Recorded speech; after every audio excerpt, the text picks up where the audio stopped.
Hey everybody, welcome to Good Movies and Music. My name's AJ, thanks for watching. Today we're going to be talking about South by Southwest 2021.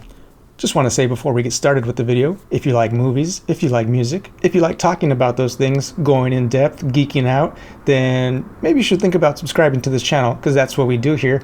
We just geek out and we talk about why we love movies and why we love music. I'm doing reactions, reviews, recommending some of my all-time favorites, just a little bit of everything, you know? So anyway, yeah, South by Southwest 2021, specifically the film festival portion. If you're not familiar with South by, it's kind of a big festival that encompasses music, technology, education, and of course films. And I've been going to the film festival portion of South by Southwest for about 4 years now. This year is obviously different. It's online only because of the pandemic. And, every year, there's never really been a theme necessarily. But man, I feel like that definitely changed this year. But yeah, it seems like of the handful of films I watched, to a T, they all on some level were about isolation, about loneliness, or about, the need for connection or the need for acceptance. And based on the year that we all just lived in 2020, definitely wasn't a coincidence. So with that in mind, I want to tell y'all about my 3 favorite films that I watched at South by this year. By the way, these reviews are going to be spoiler free, so don't worry about that. So first up, let's talk about Language Lessons, which was written by Mark Duplass and Natalie Morales. It was directed by Natalie Morales, and it starred Mark Duplass and Natalie Morales. As you can probably surmise from that rundown of credits, this was a film that was shot during the pandemic. So I guess in that way you could call it a pandemic film, but it's not about the pandemic, and I'm kind of relieved about that, honestly. I mean, is it just me, or is I feel it's a little too early to be making films about the pandemic, right? Like, we're still in it. Give us time to process, right? I'm just not ready to see people in masks in movies yet. So anyway, I'm thankful that despite being made during the pandemic, that this movie's not about that. But it is sort of a Zoom movie, which is becoming its whole genre. We're getting a lot of them lately, right? But this one actually takes that conceit and actually does something really cool with it. If you're not familiar with Natalie Morales, she's an actor. I mostly know her from her recurring role in Parks and Rec.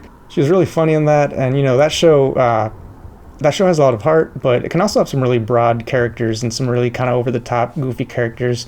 And Natalie's character, she got to, be funny, but she also got to bring, just kind of a groundedness and a real humanity and a heart to it. And so I was always really impressed and a fan of her on that show. So right off the bat, that was the appeal for me. And the other main draw was that it co-stars and was co-written by Mark Duplass. My first exposure to Mark Duplass's work was the film Jeff Who Lives at Home, which he co-wrote and co-directed with his brother Jay Duplass. Man, that movie, it was really funny, but man, it also, by the end of it, I was really emotional. I definitely teared up a few times watching that movie. So the premise of this film is that Mark Duplass's character receives language lessons as a gift, and his language teacher is played by Natalie Morales. It's, over Skype or Zoom, it's just conference call style, tutoring.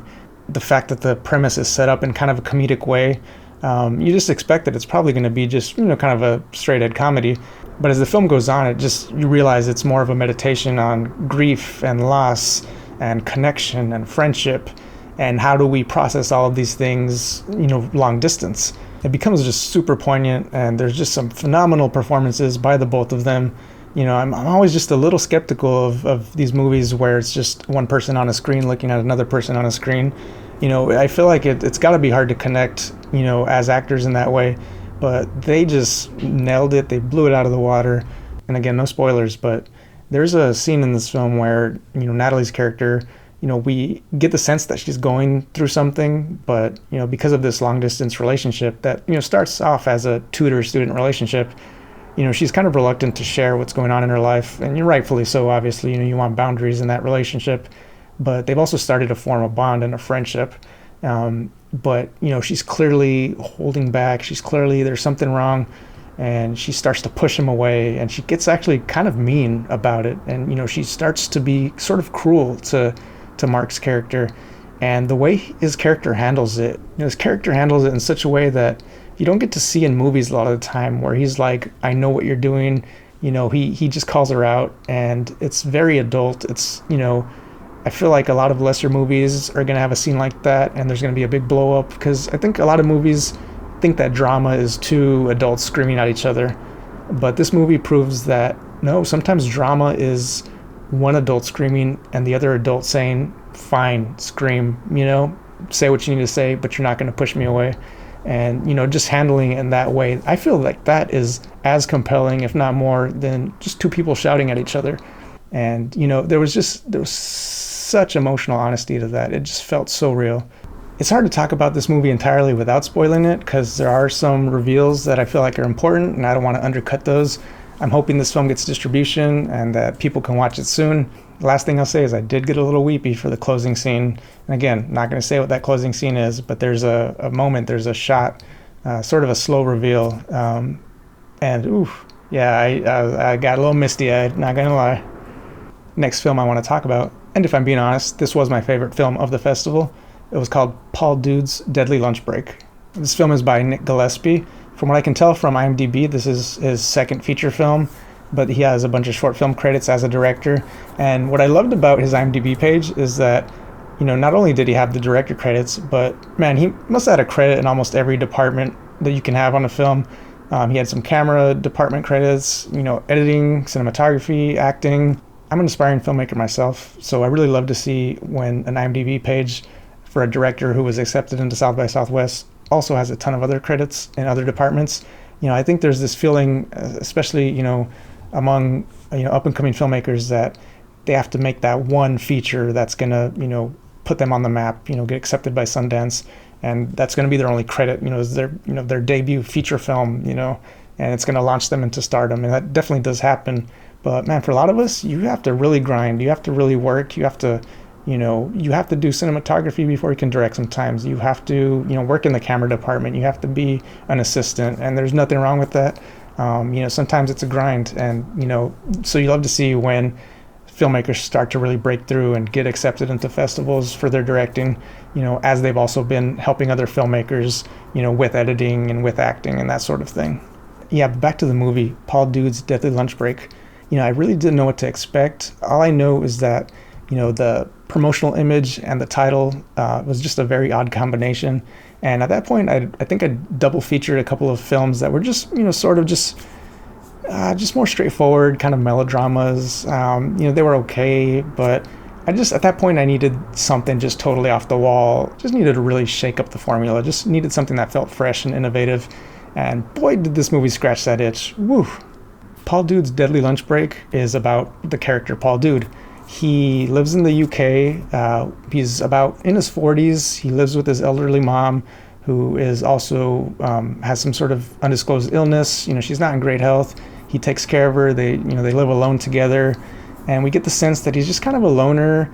Doesn't have friends. He has kind of a dead-end job, doesn't get a lot of respect at that job. But we also learned that he has dreams of superstardom via a show that I guess is kind of the equivalent of an American Idol type of show, Britain's Got Talent type of show. So he's going to audition for this show, but he has to do it on his lunch break. But everything goes horribly wrong on his way to get to this audition, horribly wrong. And he decides that he's going to get revenge on all the people that ruined his ability to audition for this show.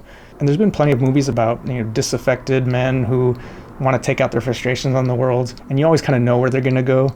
But where this takes that formula and twists it is that he's not Travis Bickle. This guy actually, and you kind of know this by the setup, that he's going to go out looking for revenge, and he's going to fail miserably at that as well, because that's just what this character does, except he sort of successfully fails successfully, if that makes sense.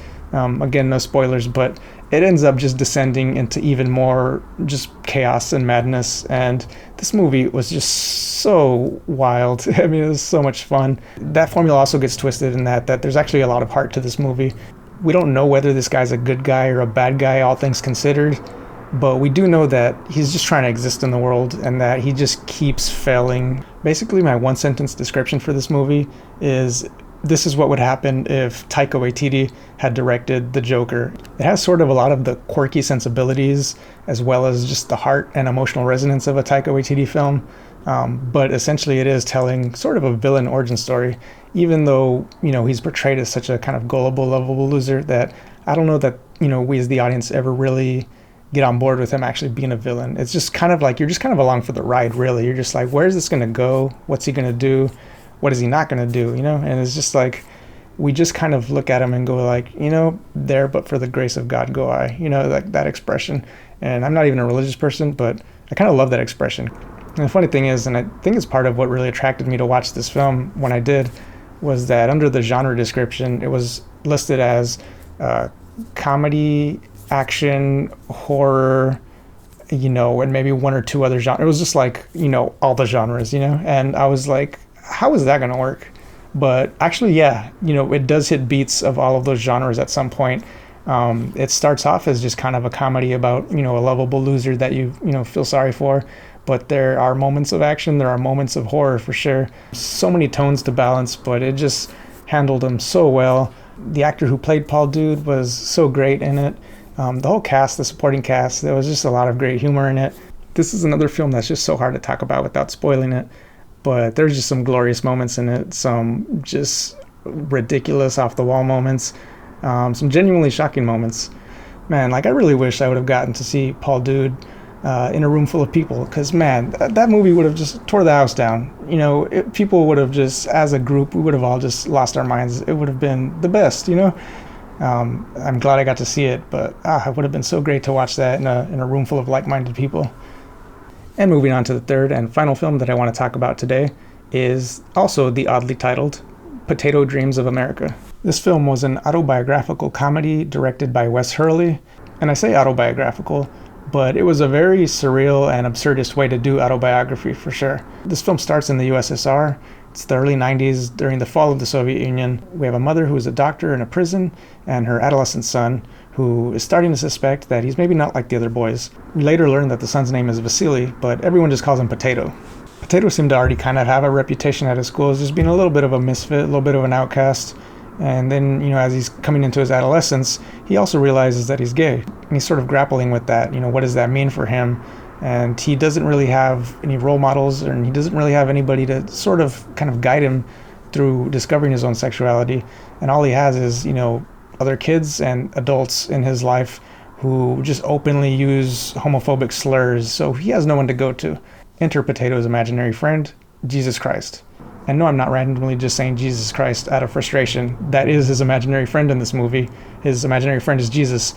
Sort of like in Jojo Rabbit, how Jojo had this cartoonish version of Hitler played by Taika Waititi as his imaginary friend. In this movie, Potato has Jesus as his imaginary friend, and it's played with a very similar tone. Not meant to be a literal representation of Jesus, very much just an over-the-top figment of his imagination.